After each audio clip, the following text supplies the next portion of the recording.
CorvetteHop and welcome to the channel.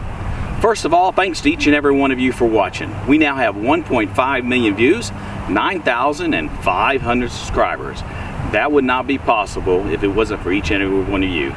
If this is your first time visiting the channel, then please go ahead and push subscribe.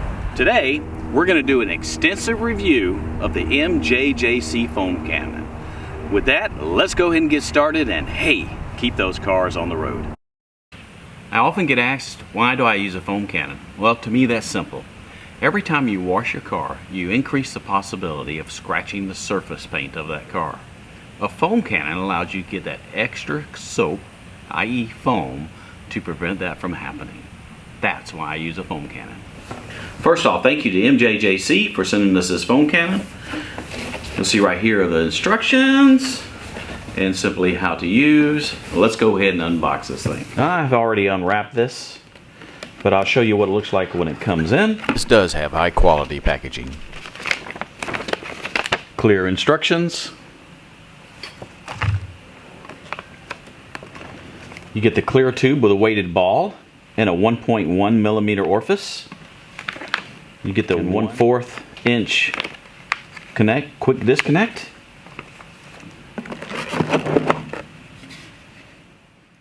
The foam cannon bottle tank.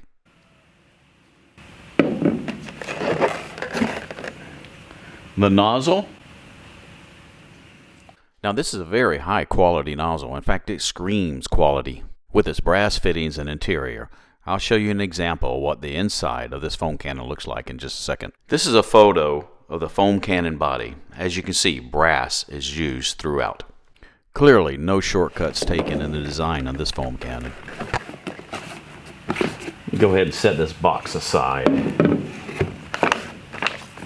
And I'll tell you, one of the first things I'm going to do is I'm going to go ahead and replace the orifice. And the reason I'm going to do that is because I do have a low pressure washer. And be careful with this because, as I mentioned, this is brass. And as you see, I already opened this up and cut it. Actually, that saves time in the video. Again, I am really impressed with the quality of this foam cannon. They seem to go over and beyond to make sure they have quality parts.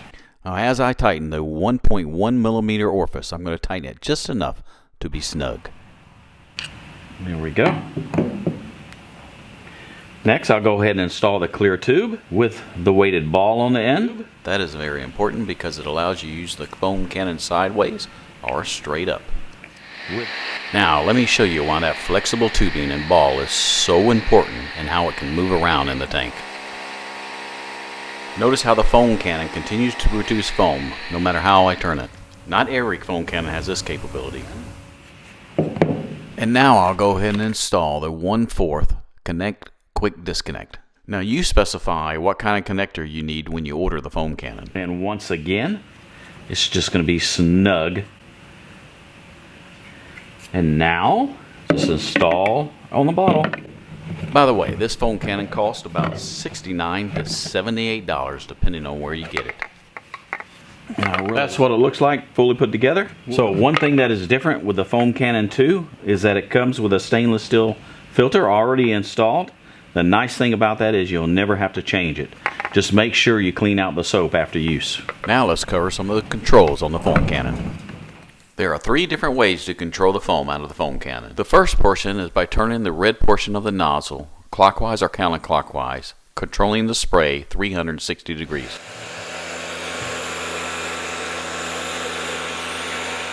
By turning the black portion of the nozzle clockwise or counterclockwise, you can control the width of the spray. Notice how turning the nozzle changes the inner portion of the mechanism. This in turn gives you a more direct flow of foam or adds more width to the foam. The top controller can turn clockwise or counterclockwise also. It simply controls the amount of foam. Clockwise, you'll increase the amount of foam. Counterclockwise, you'll decrease the amount of foam. Now let's go ahead and get into using the foam cannon. I use Mr. Pink soap from Chemical Guys, and as mentioned before, I use a Greenworks Pro 2300 pressure washer. I'm going to go ahead and put 100 milliliters of soap into the foam cannon tank. Now, one of the nice things about this tank is it's clearly marked on the side with measurements. 100 millimeters of soap is very little. In fact, it only covers the bottom portion of this tank.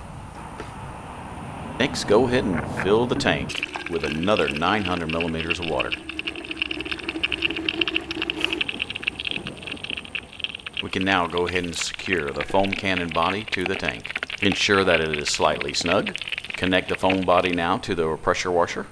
And we are ready to start using the foam cannon. And now you can see why I ordered the 1/4 inch quick disconnect with my foam cannon. The first target for cleaning is the 1969 Corvette. Both cars are very dirty, so the arrival of the foam cannon is just in time. One of the first things I notice is the foam is applied very thick and has a lot of stay power onto the surface of the car. Wow, this is a lot of foam. I would say 100 times more foam than I get out of a just normal bucket. Instructions suggest that you spray the car with foam first, let it soak in, rinse it off, and then spray it with foam again before you wash it. And now another application of soap. Now cars are ready to wash, and this washing applicator just glides across the surface with that extra soap. After cleaning both cars, I go ahead and rinse them off. And here's the bottom line, folks. I give the MJJC Foam Cannon a 5-star rating, a must in my cleaning tools. Well, again, thank you for watching, and I hope you learned something. If you really like the channel, then please go ahead and subscribe right here. And hey, keep those cars on the road.